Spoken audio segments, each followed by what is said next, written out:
Jenny-Jaymes and our sidekick Christian Cano, partner in crime, is coming up next.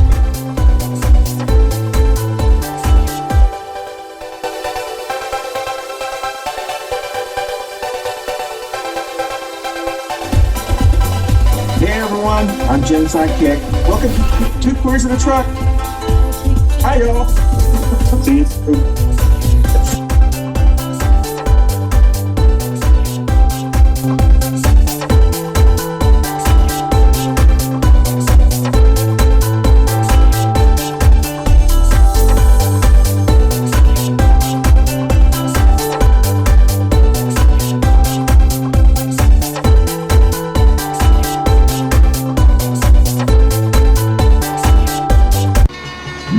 Good morning, everybody. It is Two Queers in the Truck time. And it is Wednesday, August 16th, 2023. How are you doing, Boo? Good morning, good morning. Got some music on with my friends here with me. Yeah. y'all ready to work the Pride Parade, it looks like. Exactly. That's why I did it. I'll say that picture never gets older for the people that listen to us on the audio version of this on our podcast platform, is that Christian's background has a picture of Putin and Mr. Trump in pretty much leather and chains that look like they're in a pride parade with some trying to get the center here. All right, there we go. Lollipops next to their faces, and it's quite funny. Yes. And quite frankly, it never gets old. I never get tired of that picture. I giggle every time I see it. But yes, this is Two Queers in a Truck, and we have definitely had an interesting week. We taped this the week before, so a lot of things have gone on this week, and we'll jump right into it. I was going to lead with talking about ghost guns, but since what happened in Ohio last night, and I'm sure we'll talk about it on the other show too. I do want to talk about the ghost guns a little bit. The courts, interesting enough, the ATF has wanted to regulate ghost guns for a while, and if for people who don't know what ghost guns are, they are basically gun kits. You get a gun in pieces, and it's kind of the gun nuts' way of, you're not the boss of me. I'm gonna get this little kit, like the little models like you get for like race cars or boats in a bottle or something like that. Except, of course, these aren't like 1/35th scale or anything like this. These are functioning guns. These are guns. You become your own gun manufacturer, and they're trying to come up with another lie and scam by saying, "Oh, you're keeping us from doing this for home purposes. That we're just doing a hobby." I'm like, no, you're building guns. You're manufacturing guns. And you think that this is that sneaky workaround, this like you're on a high school debate team and you found the secret sauce to winning this debate. And I'm going, no, you're gun manufacturing, but gun manufacturing with no oversight. What could possibly go wrong when we've already got 400 million plus guns in circulation? Do we really need ghost guns? Absolutely not. And the ATF is wanting to regulate these guns and make them have serial numbers and just the reasonable standards. Nothing too crazy, but one, we don't need ghost guns, and whoever's making these kits for these people and mailing them out knows what they're doing. Second of all, it tells you how desperate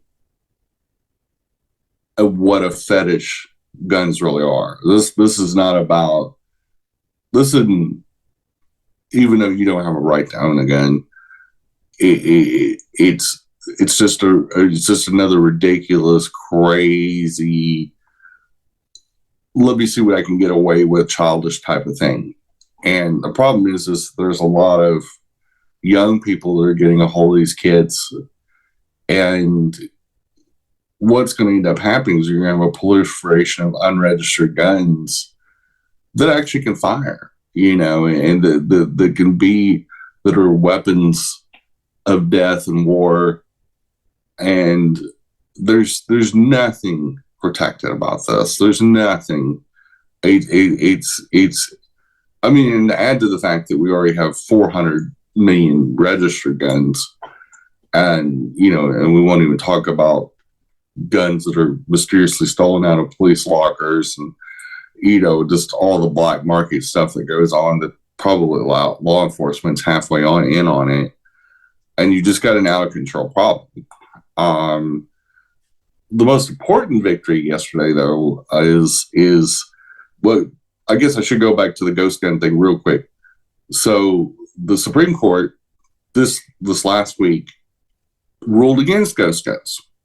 So two conservative judges, 3 liberal judges said we need to give ATF more time to be able to come up with a system for registering those and having some kind of system that is along the lines of what we have now. And these gun nuts are just not having it. They're very pissed off about this. Which I find one of the reasons I want to draw a parallel is that they're at a bum rush to produce all these black market ghost guns, but they want to take away women's rights for reproduction care. And Ohio wasn't having it last night. They overwhelmingly struck down a Ohio constitutional change and said, no, we're not having it. In fact, college campuses across Ohio voted 98% of the whole campus, the student body voted in that election. 98%. So you're talking about Generation Z predominantly showed up to the polls. Yeah. Now, how they voted, we don't know, but we do know that the young voter, at least on the college level, because it's trackable because they have polling booths on the college campuses, 98% of the student body showed up and voted yesterday. So Jen, this was kind of a one of those shady things that the Republicans in that state tried to do, because the actual constitutional amendment is on the ballot in November. Right. And it only takes 50% of the people to change the Constitution. And they had a feeling that it was going to pass to enshrine women's rights. So they snuck this little free thing in August when no one was going to vote, what they thought that would make it so it could only pass with 60%. So they raised the bar. And I think they're saying that it's passed like with 63, 64%, which is incredible because they didn't think they could get even 60%. So you're right. I mean, they threw it in, and the Ohio actually just passed a law that said you can't have any elections in August because the turnout is so low, but the Republicans forced it in August thinking that all the women and stuff would stay home. And you're right, it was a huge, huge, huge thing. Well, it backfired a lot, like in Kansas and Montana and other states that tried this kind of stuff. And it was Republicans that pushed this idea, and they tried to be sneaky about it. Exactly. They tried to be deceptive with the wording. And then when that didn't work, about 30 or 60 days ago, or I think it was 30 days ago, they moved all the polling stations. They changed the address without sending out nothing. And this is this 1920s Jim Crow poll tax kind of bullshit that conservatives always pull, always trying to rig the game. They don't give a shit about democracy. And I would tell you, Ohio voters need to wake up and just vote all these Republicans out. It's a very Republican-controlled state. They just need to flat out sit down and just vote every one of the sons of bitches out and start over. And they could actually get some stuff done if they vote in Democrats. Exactly. If they get a blue state, because obviously it's not working. They don't have their people's best interest, because the people spoke last night. Yeah, and they blew the doors off it. It wasn't even competitive. In fact, the numbers, I can just tell you, it was 57% to 43% on the latest count. Wow. And that's incredible, especially for a August statewide referendum when nobody's expecting that. And it's the fourth state. Kansas, Kentucky, and Montana had the same thing happen. They tried to pull, they worded the bill to change it in a very, Republicans have gotten really good at manipulating the wording of things and being very deceptive, and doing everything they can to make sure stuff like this passes. And when it doesn't, you had Carrie Lake that was campaigning to pass this thing in Ohio from Arizona. And right away she said, well, it's crooked. It should have passed. And it's their pattern is that if they don't get their way, they throw up their hands and go, well, it had to be rigged. And I'm like, well, yeah, you guys tried to rig it. And you're shocked that it didn't work anymore. But people are just not having it. Because here's the thing. We've got things like TikTok and Instagram and communication tools. And flat out, this younger generation is not getting fooled. You can't sandbag these kids, these young adults. They're too crafty. They're too wily.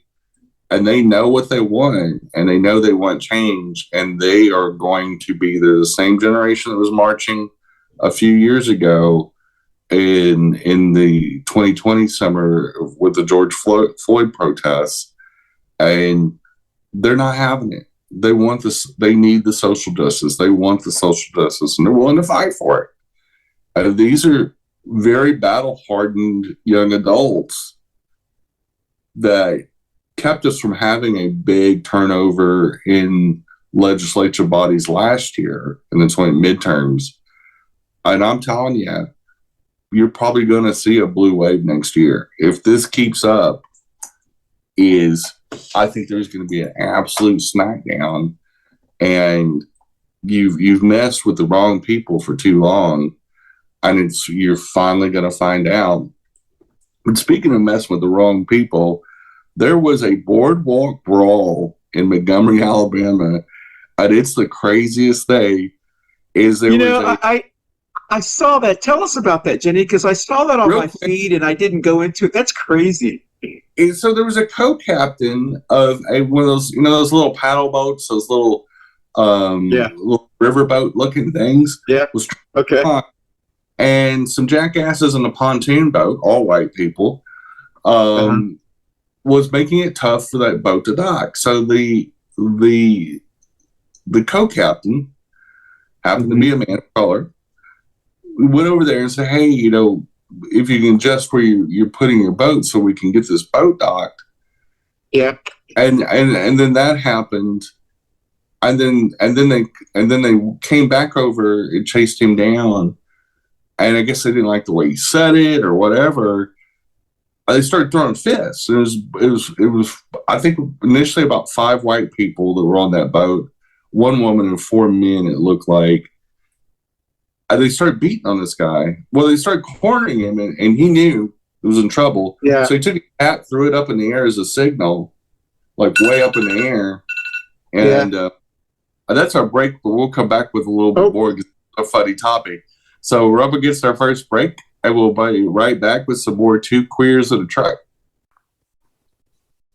Hey, everybody, you can catch us on your favorite audio podcast platform, Spotify, and all Apple Store, the Google machine, and whoever else does podcasts. We're on there. We broke in, and we're staying. So enjoy the Two Queers in a Truck on your favorite audio podcast platform. Thanks for listening or watching. Bye-bye. Happy ride. We are back. And so all of a sudden there was somebody that jumped off the paddle boat. Yeah. And another man in color, and they're calling him Black Aquaman because he was coming in from the water and he was swimming his and there was people more, and all of a sudden there was way more black people serving up a beat down on these white bigots that I guess they just thought their little dinghy was more important. Oh, ship. This was a commercial ship, you know, taking people out on, I guess, on a harbor tour. I think it was like a dinner cruise type thing. And I'll tell you what, they served them up. And, it is blowing up all the social medias. And they've made some videos where there's one part towards the end of the brawl, by the time the security and the police broke it all up and started arresting people. But one part where there's one of the guys that got arrested was this black guy with a folding chair, like from Jerry Springer or WWE. It was like popping people, just this. And there was the original white woman that helped start this brawl. She got popped with her hair. And now there's people that have gotten creative and they're starting making folding chair accessories like and it's just turned into it's created its own life and its own. Wow. There's making songs about it, but it's definitely a fuck around and find out moment. And the three men have now got warrants on them. The three main instigators of these three white men. One of them's going to get 2 charges served up, which his name is Richard Roberts. He's the older of the 3 men, and then Alan Todd and Zachary Shipman are the other 2. They get a warrant each for starting the brawl. There was no reason for it. People are probably going to go to jail over this, or at least have to pay a lot of fines. Nobody got seriously hurt. It was just a lot of people throwing people around and slaps, and it's absolutely ridiculous. I've watched the video. I think it is funny because nobody got seriously hurt. Maybe the white woman that got caught with the chair probably got a little bit of a concussion, but other than that, people got kicked off the dock into the water. It's almost cartoonish. It is absolutely crazy. But I'm telling you what, those white people got served. Even the people that jumped in after it started, the white people, they got whooped. I mean, there was definitely it was definitely a find out moment, and just crazy. But in other news, the city of Los Angeles employees did a 24-hour walk off the job on Tuesday of last week. 11,000 employees, emergency services, everything just shut down in the city of Los Angeles. And they did it as a solidarity for the writers' strike and the actors' strike, to show them they're with them and that they want unions to stick together. And it's really a growing front of organized labor rebirthing in America. And people are realizing we need to organize. We need to stop these nebulous large corporations from pushing service industry workers and every kind of worker that's been pushed around since Reagan on, when Reagan busted so many unions. There are people realizing our grandparents formed these unions for a reason. Exactly. These unions have helped people that work in the different trades, like plumbers and pipe fitters and all these people, keep higher wages, because they used to not make as much money. And they didn't really make more money than service industry workers. And now you see these older plumbers and electricians say, well, if they had a skill set and a skilled labor, I'm going, dude, there's not much of a skill set to change out sewer pipes. Okay. Exactly. As you guys are, I would say a restaurant manager has more of a skill set than you do. And again, a lot of those guys are older white guys. They're usually conservative. And they want to protect their little empire. They don't want anybody else. But they still want the cheeseburgers. They still want to show up to McDonald's and get their big old sack of fries. And all people need to get paid fairly. We need to do away with the poverty wage that servers get that's well below minimum wage and depend on tips. People need to get paid a full hourly wage if you're a server. We need to end some of that goes back to post-Civil War days when predominantly most servers were black and they were on trains and things of that nature. So they get paid 10 cents an hour, and then if they make tips, it's all good. And they'll just need to get it on their own. And it's a power dynamic that's actually kind of creepy, and it's kind of problematic where people hold tips over people's head and treat servers and bartenders and people like that really bad. And it's also, you know what, Jenny, you and I have talked about this many, many times. It's also, if you really think about it, it's so anti-free market because not every business has the right to make money. Mm-hmm. You know, so when you hear these businesses say, well, we can't afford to pay, well, then you can't afford to be in business.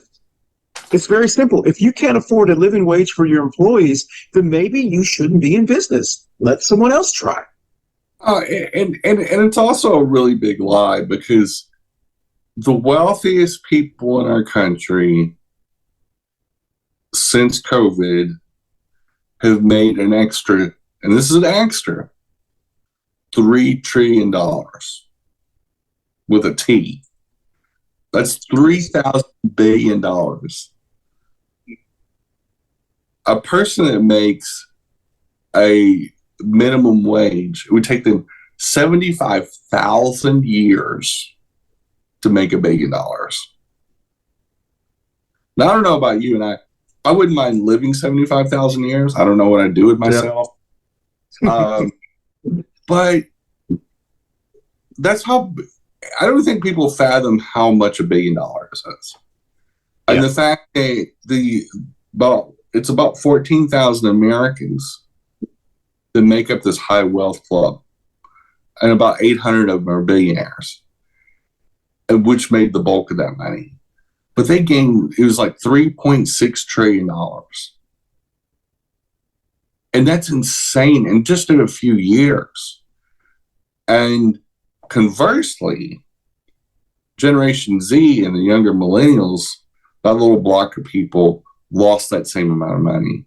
But the wealth in that generation lost $3.5 trillion. But the younger adults in our society did not do well in the pandemic. It was older adults. It was predominantly white people. They gained a ton of wealth.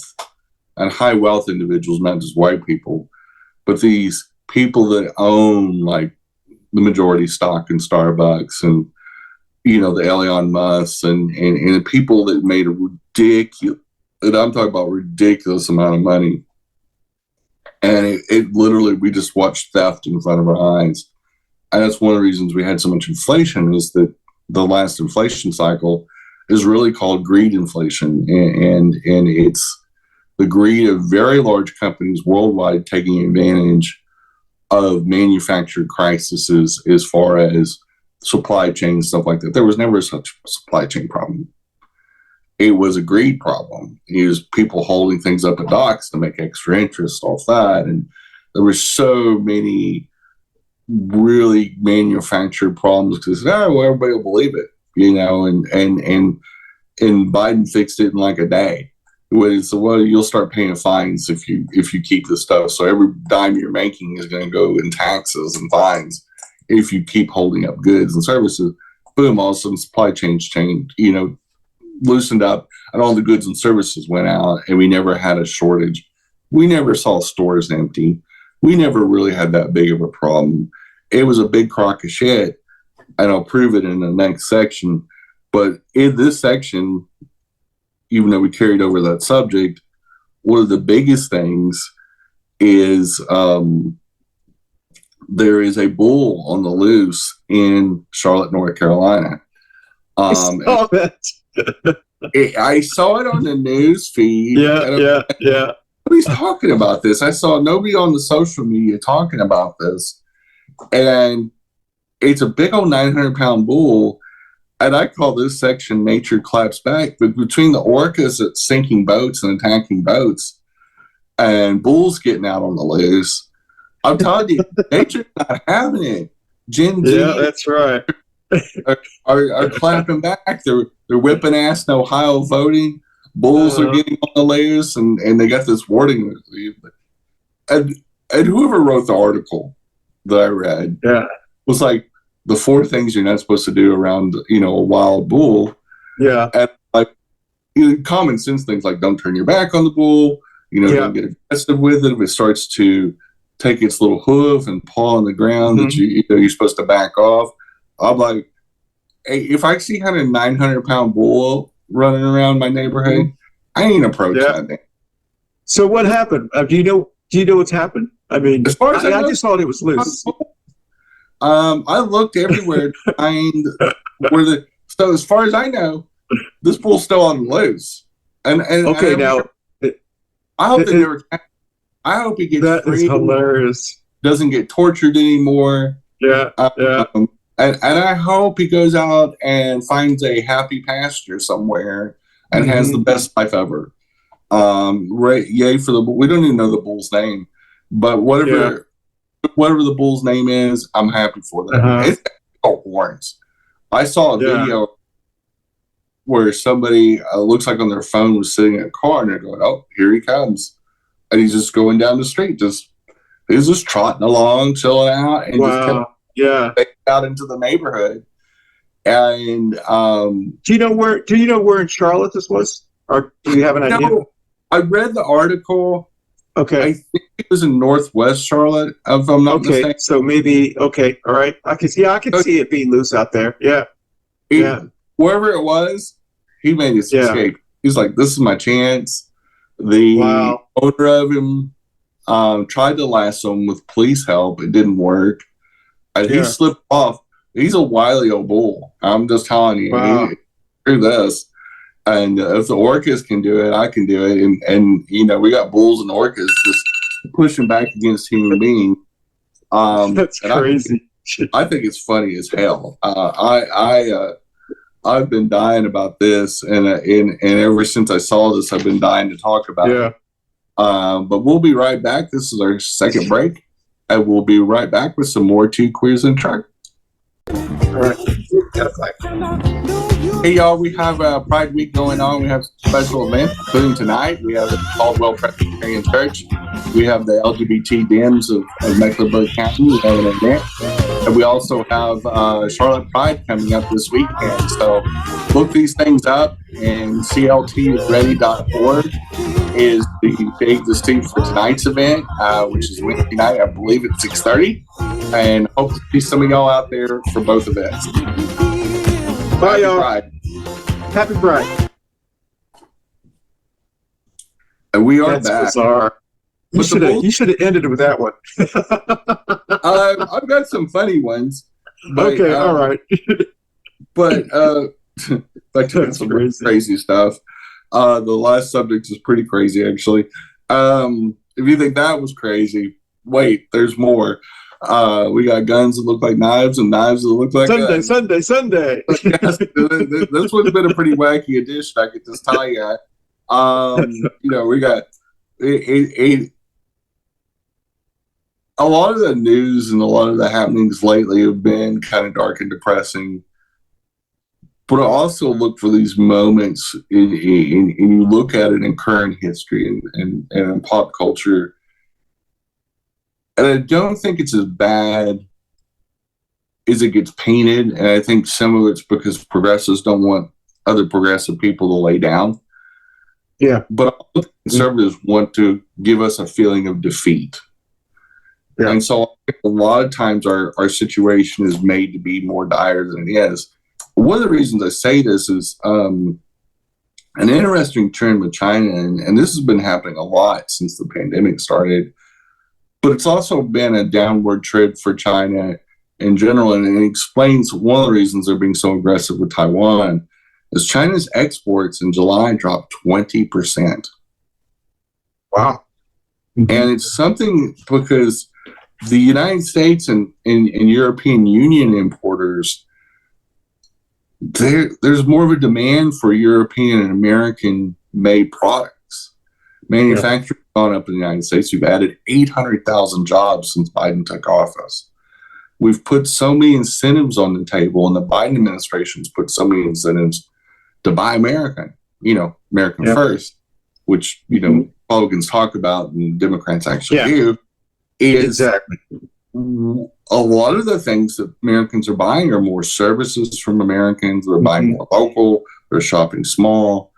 Buying apps like Etsy.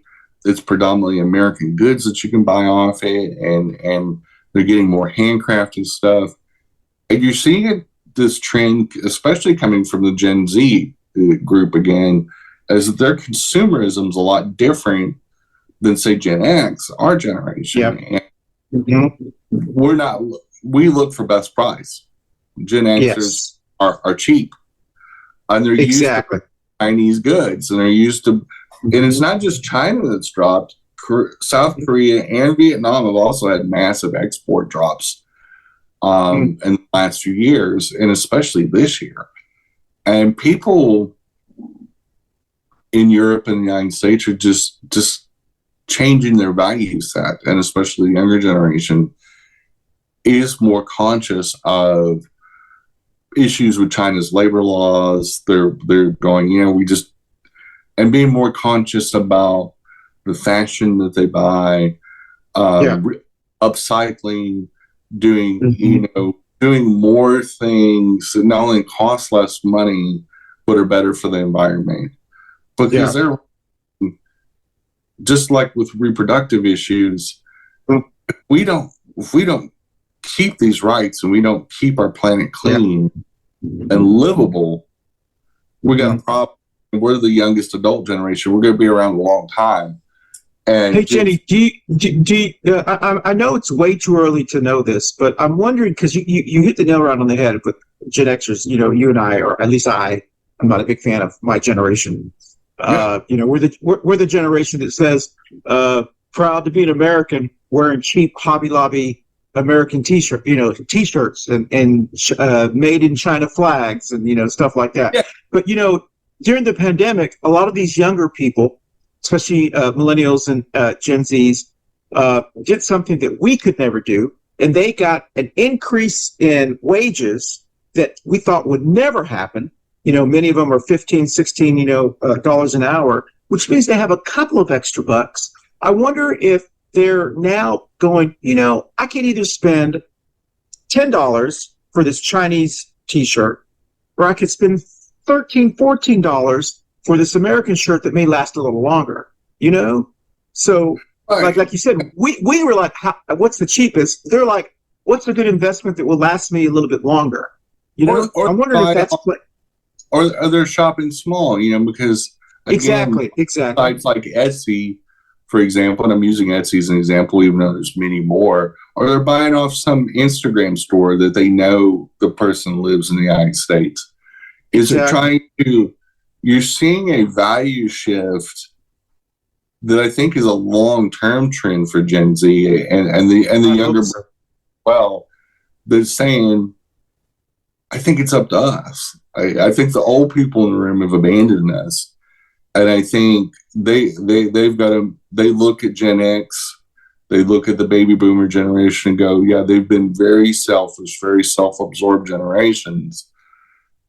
And if it's going to be, it's up to me type mentality, and they're taking accountability, responsibility, and voting with dollars. And I've noticed that with my younger friends. I've noticed the consumerism to shift differently and put a priority towards self-care, like, taking better care of themselves and spending it with a local, masseuse, or they're putting more money back into the local economy. And I find it interesting, especially in a city like Charlotte, which does nothing but help the local economy and local businesses. And I see a lot of friends that will come more going to a business that is a local business rather than, a Walmart or a Starbucks. Yeah, exactly. Where it's going away from those large chains that also don't have any, that don't give back properly. And exactly. why you're seeing such a scramble by these large corporations as this trends continue, it'll kill companies like Amazon. It'll kill companies like Walmart. Is they say, if we just spend a couple more bucks and source everything we want to buy locally, might be a little harder, might be a little bit more inconvenient, but in the long run, it keeps the money in Charlotte. And I think and I think that's why, like a Manolo's Bakery does really well, is because people go, you could get a lot of that stuff and order it off Amazon, because you can order. You could literally get conscious shop shipped to your door, but it doesn't mean the same thing, and doesn't taste as good. Quite frankly, you want to go in there and do business with people that are local entrepreneurs, especially Black and brown business. And I think people's values are, or at least in the younger generations, are really shifting. I'd also think it's the thrill of the hunt, going and finding that perfect upcycled shirt. Find that beautiful dress that somebody else wore. It was gently reused, maybe only worn once or twice. You go to a Goodwill or a small thrifting shop. Gen Z gets off more on that. Gen X wants to get on their order from Amazon. We want to save time. We want to save money. And so we can hold more money, and hoard more money. And Gen Z's going, well, at this rate, we're not going to grow old. So we might as well live for the moment. And I think you're seeing a generation that's not just living for the moment, and they're hoping to change the world before the climate apocalypse happens. But they're also realizing they also grew up in war with Iraq and the Afghanistan wars, and they're realizing that life is precious. And school shootings and everything else. This generation's really had a lot of trauma, and you're seeing that in their buying habits too. The last subject is a good old. It's about a church. It's about a LDS congregation out in Provo, Utah. And this Scott Owen, he is a psychotherapist. He's also Mormon. And part of what they call, instead of a diocese, the Mormon Church calls theirs a stake, like STAKE, like the old sub. You made a stake or a claim. So they call theirs a stake. He was very much in charge and very heavily involved with LDS politics. Well, a couple people started complaining about this guy. And he was he worked with a couple of the LDS churches out there in Provo that were involved with these singles groups. And some of these singles groups some of these men were going to these mixers, but they were not really interested in the women coming to it. They were saying, well, what's going on? And these men were saying, well, I'm gay. And the LDS Church has a policy now of almost don't ask, don't tell. As long as you don't marry a man, if you're a man, or vice versa, if you're a woman, you don't marry a woman, and you don't, I guess, flaunt your lifestyle. And supposedly you're supposed to stay celibate, but no Mormon's celibate. I'm just going to tell you, even all Mormons have premarital sex too. Shocker. In fact, I would say there's probably more Mormon sex addicts than any other. They're crazy promiscuous, because it's about the only vice they have. But anyway, the person that they were writing the article about, and they kept his name private, so they called him like Bubba or something like that. He said when he went to this Scott Owen, Owen was very handsy with him. Huggy, touchy feeling, because supposedly Scott Owen wanted to show men that men can touch men and then not be gay. And of course,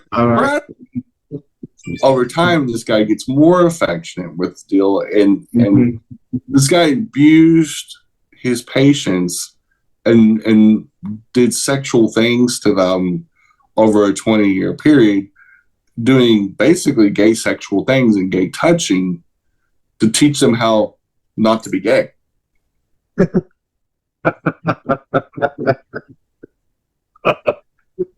Well, now this guy has since lost his life 4 years ago. Yeah. Okay. But they're writing an article on it. Just it's typical conservative craziness, and then you mix it with Christianity, and especially Mormonism, which is one of those extreme religions like Catholicism and all that, where you got all these fucking rules that don't make any fucking sense. And so, Christian, they're trying to teach them not to be gay. By being gay. by showing male on male intimacy. That's just crazy. I'm just dead. I was like, so I guess like AA's got it all wrong. You just need to have a kid. Exactly. I'm gonna show you how to not to drink by floating a couple eggs. Exactly. Yeah. So we'll just. I guess it's like the old mentality of you teach a kid how not to smoke by making them smoke a whole pack real quick. Hey, question. Do you know, Jenny, if the person that they're talking about, this therapist or whatever he was, in charge of that counselor or whatever he is, was he married? He was supposedly living a straight life. Well, hey. Okay. Yep. He had his own little cachet man loving because of his practice. Yeah. Exactly. And you go, I'll volunteer to help Mormon men become less gay. Yeah. And I'm like, which, by the way, I've had some involvement with the Mormon Church because of what I had with a Mormon person. And let me tell you something. That's some of the most metrosexual gay men, passive aggressive gay you'll ever meet as a Mormon man. I don't even know if they've got any straight men in that church, in any of the Mormon church. They all come off as flaming. It sounds like, like they're one. I always feel like they're one step from just finally saying, we're actually a gay church. We just repressed it for so long. It's a very overly friendly. A lot of the rituals are very, very male centric, but also very male handsy, very handsy, very touchy feely, very. You could just tell. You just when you're around them, and I guess when you do, almost 200 years of repression, is you just. It's a sex cult. That's all Mormonism is a sex. It always has been. It sounds very familiar with Josh Hawley. Sounds like him, trying to manly up America, Or Tucker Carlson. Exactly. That dude's as flaming as you can get. Exactly. That's funny. I mean, between his little bow tie and his tan and his testicle tanning that he did on that, the death of men or whatever that video was, which was nothing but homoerotic porn. Is these dudes? I don't know if they're just they think they're fooling people, and if I embrace the man on man thing, people will think I'm not gay because it's almost like a double blind. It's almost like, I'm comfortable with that. I'm comfortable, but you're not comfortable with gay men. But you're comfortable with homoeroticism and man on touching and slapping each other's butts and being predominantly naked around each other. So as far as I know, that's gay sex culture. Like I've been around gay sex culture all my life because I'm queer. So I'm like, I can spot it. It's like you guys just don't come out and just say we like our man on man time. And so it's a weird dynamic.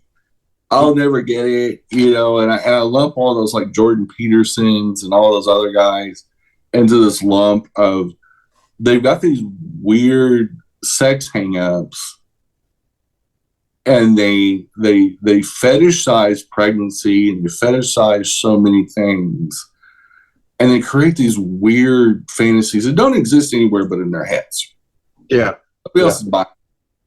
Because some of these guys, some of these talking heads from the conservative side, I'll tell you, when I hear them talk and I see their mannerisms, I go, dude, you're so repressed. Exactly. You are so flaming. Just come out. For God's sake. I see Lindsey Graham.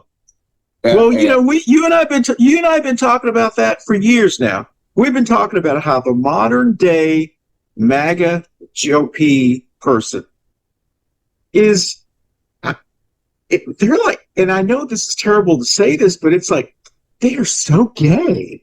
I mean, it's a very different, it's just a very, I mean, they try to outsass each other. They try to, it's just very, but it's a weird thing. But look at Kelsey Grammer, for example. Yeah. That's a closet bisexual and a closet cross-dresser. Mm-hmm. Said by his own wife, his own ex-wife. So, yeah, he had tons of heels and he had tons of dresses in the closet. A big time conservative. Mm-hmm. You take the same thing with J. Edgar Hoover. It's the oldest story in the book is don't look at me, look at them over there. Exactly. Point the finger away from themselves. Look at all the pedophile priests. Look at it. It's misdirection. It's just like this stupid anti-trafficking movie they've come up with, which is a total scam. Mm-hmm. The real life people that were reflected in that movie, law enforcement does not like them because they do it wrong. They don't do they don't save any kids. When that opening credits comes out and there is somebody that was the real life version of this woman that was in this team that goes in and does these raids, she said right after these raids that this Jim Cazile character does, what happens is they turn those kids loose. They don't help them. They don't go in any counseling. They don't go in any safe houses. Within 24 hours, these kids just get sent on their own, no matter who they are. And it's because of the way these so those little church groups, they claim that they don't care about helping kids. They just want the glamour of busting these. It's a celebrityness of it's the same performative over the top behavior. But we have ran out of time and we ran just a little bit over.